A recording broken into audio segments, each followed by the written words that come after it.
ഇപ്പൊ eagle gaming എന്ന് പറഞ്ഞൊരു ഗെയിമറുണ്ട് കേരളത്തിൽ. അദ്ദേഹം വളരെ പോപ്പുലർ ആണ് അദ്ദേഹത്തിന്റെ ഫീൽഡിൽ. അപ്പൊ അദ്ദേഹം ഇതുപോലെ ഒരു സീരിയസ് കൺസേൺ പറഞ്ഞിട്ടുണ്ടായിരുന്നു.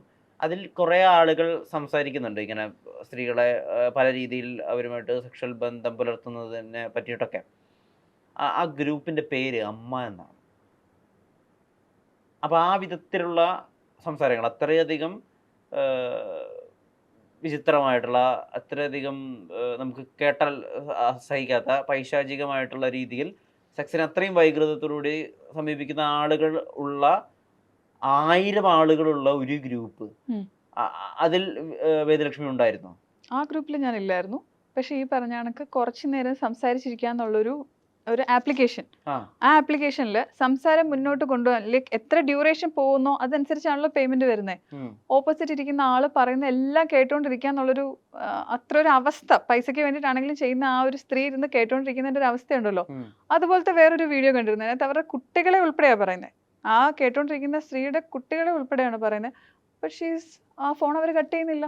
നമ്മളിപ്പോൾ സാധാരണ പോലത്തെ ഒരു ടെലിഗ്രാം ഗ്രൂപ്പിൽ നടക്കുന്ന ഒരു കാര്യം ഞാൻ ഫോണിൽ തന്നെ കാണിച്ചു തരാം. അതിനകത്ത് എന്തൊരു ഇപ്പൊ എത്ര പേരായിരുന്നു പറഞ്ഞേ? 1000 പേരുള്ള ഗ്രൂപ്പ്. ഏകദേശം 1000-നപ്പുറത്ത് ആളുകളുണ്ടെന്നാ ആ പറഞ്ഞത്. ഞാൻ ഒരു ഗ്രൂപ്പ് കാണിച്ചു തരാം. ഓക്കെ, ആ. ഈ പേര് ഒന്ന് ബീപ്പ് ചെയ്യണം. യെസ്. ഈ പേരെന്താന്ന് പുറത്തോട്ട് ആ, yes. ഇതാകത്തില്ല. അതെ. അതിനകത്ത് സെക്കൻഡ് വൺ കിടക്കുന്ന ഗ്രൂപ്പ് ഉണ്ട്. അതൊന്ന് ഓപ്പൺ ചെയ്യോ. ഓക്കെ. ആ. അതിലകത്ത് ഓരോരുത്തരുടെയും ഫോട്ടോയും സ്ഥലവും ഉൾപ്പെടെ ആ സ്ഥലപ്പേര് മാത്രം ഒന്ന് വായിക്കാവോ. തൃശ്ശൂർ അമല റോഡ്. ആ തൃശ്ശൂർ എന്ന് മാത്രം പറഞ്ഞാൽ മതി. ഓരോ സ്ഥലവും ജസ്റ്റ് ഒന്ന് തൃശ്ശൂർ, മലപ്പുറം, എറണാകുളം, തൃശ്ശൂർ, കണ്ണൂർ, നിക്കേ. എറണാകുളം, ഇനി അതിന്റെ മേളിൽ കോഴിക്കോട്. എത്ര മെമ്പേഴ്സ് ഉണ്ടെന്ന് നോക്കി. ആ ഗ്രൂപ്പ് 106. 106 മെമ്പേഴ്സ്. ഇത് റിയൽ ആയിട്ട് പോയിട്ട് നേരിട്ട് കാണുന്ന അത്രയും രീതിയിൽ പ്രോസ്റ്റിറ്റ്യൂഷൻ വേറൊന്നും പറയാനില്ല. അത് തന്നെ നടത്തുന്ന ആൾക്കാരുടെ ഫോട്ടോസ് ഒന്നും ബ്ലർ ചെയ്തിട്ടില്ല. എല്ലാവരുടെയും ഫേസ്, സ്ഥലം. ഇവരിപ്പോൾ ഡയറക്റ്റ്ലി വിളിച്ച് നോക്കിയാൽ എവിടോട്ടാണ് അത് അൾട്ടിമേറ്റ്ലി എത്തുന്നതെന്നറിയോ? ഈ മസാജ് സെന്റേഴ്സ് പോലത്തെ സ്ഥലമില്ലേ, അവിടെ വെച്ചിട്ടൊക്കെയാണ് മീറ്റപ്പ് ഒക്കെ ഇതാക്കി നടത്തുന്നത്. കേരളത്തിനുള്ളിൽ നടക്കുന്ന കാര്യമാണ് പറയുന്നത്. ഈ 106 പേരെന്ന് പറഞ്ഞാൽ അതുപോലെ പ്രൈം മെമ്പേഴ്സ് ആയിട്ടുള്ളവർക്ക്, അവർക്ക് പൈസ സ്പെൻഡ് ചെയ്യാനും കുഴപ്പമില്ലാത്ത, ഇതിനു വേണ്ടിയിട്ട് എന്ത് ചെയ്യാനും മടിക്കാത്ത ആൾക്കാർ പോലത്തെ ഉള്ളവരാണ് ഇതിനകത്തുള്ളത് 106 പേര്. ഒരു 1000 പേരുടെയോ 106 പേരുടെയോ ഒക്കെ നമ്മൾ ഇതിനകത്ത് കാണുന്നുള്ളൂ. എത്രയോ ആയിരക്കണക്കിനുള്ളത് ഇനിയും ഉണ്ട്, നമ്മൾ അറിയാത്ത എത്രയോ ഉണ്ട്. ഇത് ഇതിനെങ്ങനെ ഇതിനെന്താ നിയമം നടപടി, അല്ലെങ്കിൽ ഇതിനെന്താ ഒരു അവസാനം, ഇതിനെന്താ ഒരു എൻഡ്? ഇപ്പം നോർമലി ഉള്ള ആൾക്കാർക്ക് ഇത് ചെയ്യുന്നതിന് പരിധിയുണ്ട്. ട്രാക്ക് ഡൗൺ ചെയ്യുന്ന ഇപ്പം ഒരാൾ എത്ര വലിയ ഹാക്കർ ആണെന്ന് പറഞ്ഞാൽ പോലും, പക്ഷേ സിസ്റ്റത്തിലുള്ളവർ, പോലീസ് ഫോഴ്സോ അങ്ങനെയുള്ളവരോ സൈബർ സെല്ലിൽ എത്ര പരാതി കൊടുക്കുന്നുണ്ടെന്നോ ഒരു ദിവസം. പരാതികൾ ഇഷ്ടം പോലെ ചെല്ലുന്നുണ്ട്. അവർക്കും ചെയ്യുന്നതിന് പരിധിയില്ലേ. പക്ഷെ ട്രാക്ക് ഡൗൺ ചെയ്ത് ഇതാക്കണം എന്ന് വിചാരിച്ചാൽ ലൈക്ക് വേറെ എത്രയോ കാര്യത്തിന് ടൈം കളയുന്നിടത്ത് ഇതിനകത്തോട്ട് ചെയ്യേണ്ട സമയവും കാലവും എല്ലാം അതിക്രമിച്ചിരിക്കുക. എന്തെങ്കിലും ചെയ്യണം, ഉടനെ ചെയ്യണം. They can also. ഒന്നും അല്ലാത്ത എനിക്ക് ഇത്രയും ചെയ്യാമെങ്കിൽ അവർക്ക് ഒത്തിരി കാര്യങ്ങൾ ചെയ്യാൻ പറ്റും. അവരുടെ കയ്യിൽ അതിനുള്ള പവർ ഉണ്ട്, അതിനുള്ള സിസ്റ്റം ഉണ്ട്, എല്ലാം ഉണ്ട്. വേദലക്ഷ്മി, പക്ഷേ ഇപ്പം നമ്മൾ ഈ കാര്യങ്ങളെ പറ്റിയൊക്കെ തുറന്നു പറയുന്നു.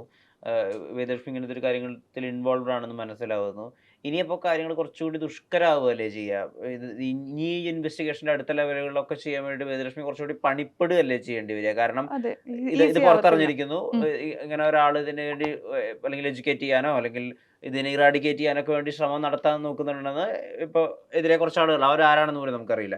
അവരവിടെ അലേർട്ട് ആകുമ്പോൾ ഇനി അതിൻ്റെ അടുത്തടുത്ത ഘട്ടങ്ങൾ കുറച്ചും കൂടി ശ്രമകരമാവുകയല്ലേ ചെയ്യുക? അതിനെങ്ങനെ എന്താ ചെയ്യുന്നതെന്നുള്ളത് ഇതുവരെയും പറഞ്ഞിട്ടില്ല. മോഡ് എങ്ങനെയാണ് ചെയ്തതെന്നുള്ളത് പറയുന്നില്ല എവിടെയും. കാരണം അങ്ങനെ പറഞ്ഞു കഴിഞ്ഞാൽ കുറച്ചുകൂടി ഡിഫിക്കൽട്ട് ആവും. അറിയത്തില്ല, എനിക്ക് ലൈക്ക് എത്തിപ്പെടാൻ പറ്റുമോന്നും അറിയത്തില്ല. പോകുന്നിടത്തോളം ചെയ്യാൻ പറ്റുന്നിടത്തോളം ചെയ്യണം എന്ന് തന്നെയാണ് ആഗ്രഹം. അതിന് ഒരു പ്രോപ്പറായിട്ട് സൊല്യൂഷൻ എനിക്ക് ഒറ്റയ്ക്കായിട്ട് നടക്കുമോ അതെനിക്ക് അറിയത്തില്ല. അപ്പോൾ സത്യം പറഞ്ഞാൽ കോണ്ടന്റ് ചെയ്യരുതെന്ന് നമുക്ക് ആളുകളോട് പക്ഷെ പറയാനും പറ്റില്ലല്ലോ. കാരണം ഇത് മെറ്റ കൊടുക്കുന്ന സബ്സ്ക്രിപ്ഷൻ ആണ്. അപ്പോൾ ഇതിനെങ്ങനെ ടാക്കിൾ ചെയ്യും? അതിനെങ്ങനെ ചെയ്യും? നമ്മളിപ്പോൾ ഒരു കേസ് പിടിച്ചു, നമ്മൾ അതിനെ നിയമപരമായിട്ട് ലീഡ് ചെയ്യുന്നു, അതിനെ ഒരാൾക്ക് ഇതാക്കി കൊടുക്കുന്നു. പക്ഷെ അപ്പുറത്ത് മറ്റേ ഈ സൗകര്യങ്ങൾ ഇങ്ങനെ എടുത്തുകൊണ്ടിരിക്കുകയാണല്ലോ. അതിനെങ്ങനെ ടാക്കിൾ ചെയ്യും, അതിനെങ്ങനെ ഡീൽ ചെയ്യും? അതിന് മൈൻഡ് സെറ്റ് അല്ലേ മാറേണ്ടത്? ഈ തുടങ്ങിയ മെറ്റയ്ക്ക് അറിയാം. ഇന്ത്യ പോലൊക്കെയുള്ള ഒരു രാജ്യത്ത് ഇതെങ്ങനെയാണ് ഇത് കൺസ്യൂം ചെയ്യാൻ പോകുന്നതെന്ന് കറക്റ്റായിട്ട് അറിയാം. ശരിക്കും അവർ സബ്സ്ക്രിപ്ഷൻ തുടങ്ങിയത് ഈ അഡൽട്ട് കോണ്ടന്റ് മാത്രം ഇടാൻ വേണ്ടിയിട്ടൊന്നും അല്ല. അത് നല്ല രീതിയിൽ യൂസ് ചെയ്യുന്ന ഇഷ്ടം പോലത്തെ ആൾക്കാരുണ്ട്. പക്ഷേ ഈ ഒരു രീതിയിൽ ടാക്കിൾ ചെയ്യണം എന്നുണ്ടെങ്കിൽ അത് നമ്മൾ as a society we have to change. ഇതിനകത്ത് നമുക്ക് ഇഷ്ടമല്ലാത്ത ലൈക്ക് ഇതായിട്ട് പോണോഗ്രഫി എന്നുള്ള രീതിയിലാണ് പോകുന്നതെന്ന് കണ്ടു കഴിഞ്ഞാൽ മാസ് റിപ്പോർട്ട് ചെയ്തു വെക്കാൻ നമുക്കും പൊട്ടിക്കാനുള്ള സ്ട്രെങ്ത് ഒക്കെ ഉണ്ട്. യുണൈറ്റഡ് ആയിട്ട് നിന്ന് കഴിഞ്ഞാൽ ചെയ്യാൻ പറ്റുന്ന ഒത്തിരി കാര്യങ്ങളുണ്ട്. ഈ ഇതിനകത്ത് എന്താ പറയണ്ടേ, ഫാൻസിനെ കാണാൻ വേണ്ടിയിട്ട് കുറച്ച് എക്സ്ക്ലൂസീവ് ഫോട്ടോസ് മാത്രമല്ല, ക്യാമറ ആംഗിൾ ഒക്കെ വളരെ ഇമ്പോർട്ടൻ്റാണ്. അത്രയും മോശമായിട്ടുള്ള രീതിയിൽ ഒരു ഫോട്ടോ എടുത്ത് കഴിയുമ്പോഴത്തേക്കും അതെങ്ങനെയാണ് സർക്കുലേറ്റ് ചെയ്യപ്പെടാൻ പോകുന്നതെന്ന് നല്ലോണം അറിയാം. ഫോളോവേഴ്സ് കൗണ്ട് അധികമുള്ള ആൾക്കാരെ, പ്രത്യേകിച്ച് മില്യൺസ് ഒക്കെ ഉള്ളവർ തന്നെ ഇത് ചെയ്യുമ്പോഴത്തേക്കും they have to act responsibly. ഇത് എങ്ങനെ ചെയ്യണം, എങ്ങനെ ചെയ്യണ്ട എന്നുള്ളത്. അത് ഞാൻ ഇങ്ങനെ സ്ത്രീകളെ അങ്ങനെ ഒബ്ജക്ടിഫൈ ചെയ്യുന്നു, അല്ലെ കൺസ്യൂമർ ആരെയും ന്യായീകരിക്കോ അല്ലെങ്കിൽ ഇന്ന കാര്യം കൊണ്ട് ഇന്നൊന്നും പറയുമല്ല. But what they are doing is extremely wrong. ഇത് കണ്ട് വഴി തെറ്റുന്നത് കുട്ടികൾ ഉൾപ്പെടെയുള്ളവരാണ്. കുട്ടികൾ ഉൾപ്പെടെ എല്ലാവർക്കും ഇത്രയും കാര്യങ്ങൾ അറിയണമെന്നില്ല. ഇത് വേറെ ആരും അറിയുന്നില്ല എന്നുള്ള രീതിയിൽ ഇതുപോലെ പോയി ചെയ്യുന്നവരുണ്ട്. ഒറ്റ തവണത്തേക്കെന്നുള്ളത് പൈസയ്ക്ക് വേണ്ടിയിട്ട് ചെയ്യുന്നവരുണ്ട്. പൈസയ്ക്ക് വേണ്ടിയിട്ടുള്ളതെന്നൊക്കെ പറഞ്ഞാൽ അത് വലിയ ലൈക്ക് ഫിനാൻഷ്യലി കുറച്ച് ബാക്ക്ഗ്രൗണ്ട് ഉള്ളവരും ചെയ്യും, തീരെ ഇല്ലാത്തവരും ചെയ്യും. കുറച്ച് നാൾ കഴിയുമ്പോഴത്തേക്കും ആയിരിക്കും പേടിച്ചിട്ട് എന്തെങ്കിലും അറിഞ്ഞിട്ടൊന്ന് നിർത്തുന്നത്. ഇത് അറിയുമ്പോഴത്തേക്കും സർക്കുലേറ്റ് ചെയ്യുന്നത് വളരെ വാസ്റ്റ് ആയിട്ടാണ്. പിന്നെ അവർക്കൊരു തിരിച്ചു വരവ് എന്നുള്ളത് ഇല്ലാത്ത രീതിയിൽ. ഭയമുണ്ടോ? ഇപ്പോൾ വേദലക്ഷ്മിയുടെ ഫോട്ടോസും ഓൺലൈനിൽ അവൈലബിൾ ആണ്. കുറച്ച് വൈകൃത ഉള്ള ഒരാൾ എന്ന വേദലക്ഷ്മിക്ക് എതിരായ ഇനിയുള്ള യുദ്ധം, വേദലക്ഷ്മിയുടെ ഫോട്ടോസ് മോർഫ് ചെയ്താൽ വേദലക്ഷ്മിക്കെതിരെ പ്രവർത്തിച്ചു തുടങ്ങിയാൽ, വേദലക്ഷ്മിയുടെ സ്വകാര്യ ജീവിതം, സ്വൈര്യ ജീവിതം ഒക്കെ നശിച്ചു തുടങ്ങിയാൽ വേദലക്ഷ്മി എന്താ അപ്പോൾ അടുത്ത ലെവലിൽ ഇതിനെ നേരിടുക? എൻ്റെ സ്വന്തം കാര്യം എന്നുള്ള രീതിയിൽ അങ്ങനെ ചിന്തിച്ചിട്ടില്ല. എനിക്ക് ഇതുവരെ വന്നിരിക്കുന്ന മെസ്സേജസ് ഇല്ലേ, ഈ ഇൻസ്റ്റാഗ്രാമിലൊക്കെയുള്ള മെസ്സേജ്, അതൊക്കെ നല്ല വൃത്തിക്ക് ഫോട്ടോഷോപ്പ് ചെയ്ത് ഞാൻ അയച്ച മെസ്സേജ് എന്നും പറഞ്ഞ് ഇതിന് ശേഷം, ഈ കാര്യത്തിന് ശേഷം, ഈ സബ്സ്ക്രിപ്ഷൻ്റെയും ടെലിഗ്രാമിൻ്റെയും കാര്യം കോൾ ഔട്ട് ചെയ്തപ്പോഴത്തേക്കും അതുപോലുള്ളതൊക്കെ ചെയ്യുന്നുണ്ട്. ഒരു നല്ലോണം ഇത് അറിയാവുന്ന വെൽ വേഴ്സ്ഡ് ആയിട്ടുള്ള ആൾക്കാർ ആരോ ആണ് ചെയ്തിരിക്കുന്നത്. മേ ബി വന്നേക്കാം, but I don't bother. Vedalakshmi വഴിവിട്ട രീതിയിൽ ചാറ്റ് ചെയ്യുന്നു എന്നുള്ള രീതിയിൽ അല്ലല്ല, വഴിവിട്ട രീതിയിൽ നിന്നല്ല. ഇങ്ങനെ എന്തോ ഒരു കാര്യം പറഞ്ഞത്, ലൈക്ക് ഞാൻ പറഞ്ഞ കാര്യം കോണ്ടന്റ് അല്ല അവർ പറയുന്നത്. ഞാൻ എക്സ്പ്ലെയിൻ ചെയ്യുവാണ് why I took this up എന്നുള്ളത്. ഞാൻ എൻ്റെ രീതിയിൽ എക്സ്പ്ലെയിൻ ചെയ്യുന്നു. ഞാനും റീല് ചെയ്യുന്ന ഒരാളല്ലേ എന്നുള്ള രീതിയിൽ എനിക്ക് എന്താ ന്യായീകരിക്കുക എന്നുള്ളൊരു കോൺവെർസേഷൻ അവർ തന്നെ ബിൽഡപ്പ് ചെയ്തിട്ട് ഇതാക്കിയിരിക്കുക. കുറച്ച് ഇമേജ് നശിപ്പിക്കുക എന്നുള്ള രീതിയിൽ. മോശമായിട്ട് എക്സ്ട്രീം ആയിട്ടുള്ളതൊന്നും ഞാൻ അതിനകത്ത് കണ്ടിട്ടില്ല. വേറൊരാൾ കണ്ടിട്ട് ടെലിഗ്രാമിൽ അത് സർക്കുലേറ്റ് ചെയ്യുന്നത് കണ്ടിട്ടാണ് എനിക്ക് അയച്ചു തന്നെ. സോ എക്സാക്ട്ലി എൻ്റെ ഇൻസ്റ്റാഗ്രാം ചാറ്റ് പോലെ തന്നെ ഒരു പെർട്ടിക്കുലർ വേർഡ് കണ്ടപ്പോഴത്തേക്കുമാണ് അത് മനസ്സിലായത്. ഒരിക്കലും ഞാൻ സംസാരിച്ചതല്ല. അതൊരു ഇംഗ്ലീഷ് വേർഡൊക്കെ എടുത്തവർ വെച്ച് അങ്ങനെ ചെയ്തിട്ടുണ്ടായിരുന്നു. ബിഗ് ബോസിൽ വേദലക്ഷ്മി എന്ന പേരിനെ ആളുകൾ ശ്രദ്ധിക്കാൻ തുടങ്ങിയതും ചർച്ച ചെയ്യാൻ തുടങ്ങിയതൊക്കെ ഈ പറഞ്ഞ പോലെ ക്യൂർ കമ്മ്യൂണിറ്റിയുടെ എതിർപ്പ്, ആ പ്രശ്നങ്ങൾ, ലാലട്ടനുമായിട്ടുള്ള ഇൻട്രാക്ഷൻ, ആ ഹീറ്റപ്പ് മൊമെൻറ്റ്സ് ഒക്കെ ബേസ് ചെയ്തിട്ടാണ് ഈ പേര് ആളുകൾ വല്ലാതെ ചർച്ച ചെയ്യാൻ തുടങ്ങിയത്. അപ്പോൾ ആളുകൾക്ക് ഉണ്ടായിരുന്നൊരു കൺസെപ്റ്റ് അതിപ്പോഴും മൊത്തമായിട്ട് അത് ക്ലിയർ അല്ല ആളുകൾക്ക്. അതായത് വേദലക്ഷ്മി ക്യൂർ കമ്മ്യൂണിറ്റിക്ക് അല്ലെങ്കിൽ LGBTQ+ കമ്മ്യൂണിറ്റിക്ക് എതിരെ സംസാരിക്കുന്ന, അല്ലെങ്കിൽ അവർ ഉൾക്കൊള്ളാൻ സാധിക്കാത്ത, വീട്ടിൽ കയറ്റാത്ത, സിറ്റ് ഔട്ടിൽ ഇരുത്തുന്ന ആൾ എന്നൊക്കെയാണ് പറയുന്നത്.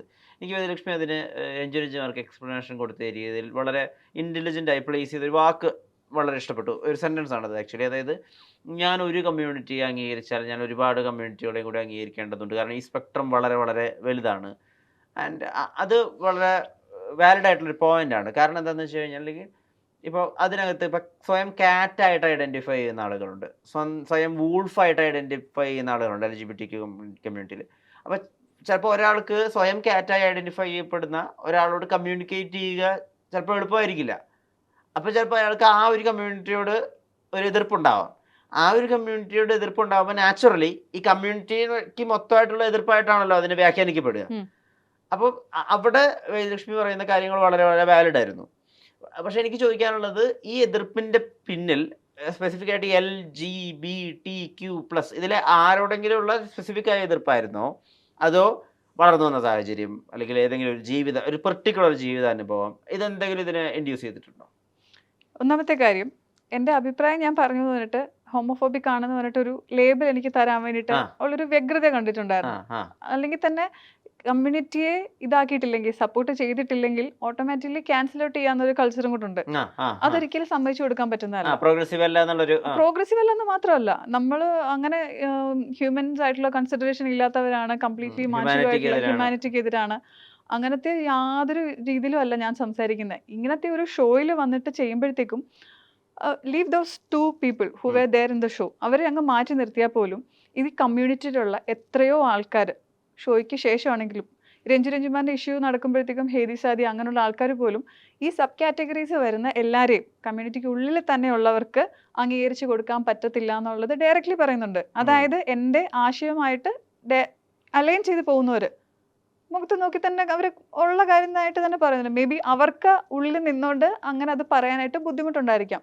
പക്ഷേ എനിക്ക് ആസ് എ പേഴ്സൺ അങ്ങനത്തെ ഇത് തോന്നിയിട്ടുണ്ടായിരുന്നില്ല. ഈ ഷോയിലാണെങ്കിൽ കൂടി ഇവർ വന്നിട്ട് ഇൻഫ്ലുവൻസ് ആവും എന്ന് പറഞ്ഞതാണ്. ഞാൻ നോർമലൈസ് ചെയ്യാൻ പറ്റത്തില്ല, ഇത് കണ്ടിട്ട് കൊച്ചുകുട്ടികൾ ഉൾപ്പെടെ ഇൻഫ്ലുവൻസ് ആവും. ദാറ്റ് ഡസൻറ്റ് മീൻ ഇത് കണ്ടിട്ട് ഒരാളുടെ സെക്ഷുവാലിറ്റി മാറിപ്പോകുന്നല്ല അതിൻ്റെ അർത്ഥം. ഈ അടുത്ത് ഒരു ക്ലിനിക്കൽ സൈക്കോളജിസ്റ്റിൻ്റെ ഒരു വീഡിയോയിൽ തന്നെ അവർ പറയുന്നുണ്ട്, 2 പെൺകുട്ടികൾ അവർ 10th സ്റ്റാൻഡേർഡിൽ പഠിക്കുവാണ്. അവരുടെ ഫ്രണ്ട്ഷിപ്പ് അതൊരു ആത്മബന്ധം പോലായിട്ട് ഒരു സ്റ്റേജ് എത്തിയപ്പോഴത്തേക്കും ഇത്തരം ഒരു ബന്ധത്തിലോട്ട് അവർ മാറുവാണ്. വീട്ടുകാർ ഒത്തിരി പണിപ്പെട്ട് ഇതിലോട്ട് എത്തിയപ്പോഴത്തേക്കും അവരുടെ ആ ഇൻസ്പിറേഷൻ എന്ന് പറയുന്നത് ഈ പർട്ടിക്കുലർ ഷോ കണ്ടിട്ടായിരുന്നു. അതുപോലെ ജീവിക്കണം എന്നുള്ളത് വെച്ച് ഒരിക്കലും അവരുടെ സെക്ഷുവാലിറ്റി ഇതാണെന്ന് ഇപ്പോഴേ അസൈൻ ചെയ്യാനായിട്ട് പറ്റത്തില്ല. ഉറപ്പാക്കാനുള്ളൊരു സമയം പോലും ആയിട്ടില്ല. അത്രയും ചെറിയ കുട്ടികളാണ്. പഠിത്തം 10th സ്റ്റാൻഡേർഡ് ആയിട്ടും പഠിത്തം ഡിസ്കണ്ടിന്യൂ ചെയ്യേണ്ട ഒരു അവസ്ഥയിലോട്ടാണ് അവരെത്തിയിരിക്കുന്നത്. സോ ഇത് നോർമലൈസ് ചെയ്യാൻ പറ്റത്തില്ല. ഇപ്പോൾ ആ ഒരു ഷോയിലാണെങ്കിൽ പോലും അതിൽ അവരുടെ ലൈഫ് സ്റ്റോറി പറയുന്ന സമയത്ത് മൈ ഫ്യൂച്ചർ വൈഫ് എന്ന് പറഞ്ഞിട്ടാണ് മറ്റേ കുട്ടിയെ ഇതാക്കി കാണിക്കുന്നത്, ഇൻട്രൊഡ്യൂസ് ചെയ്യുന്നത്. ഒരു ഇത്രയും ഇതുള്ളൊരു TV ചാനലിൽ അത് വരുമ്പോഴത്തേക്കും കാണുന്ന ഓഡിയൻസ് അവരെ റേറ്റിംഗ് ഇട്ടാലും ഏജ് റെസ്ട്രിക്ഷൻ ഇട്ടാലും ഡു യു തിങ്ക് ആ ഒരു ഏജ് കാറ്റഗറി മാത്രമാണോ കാണുന്നത്?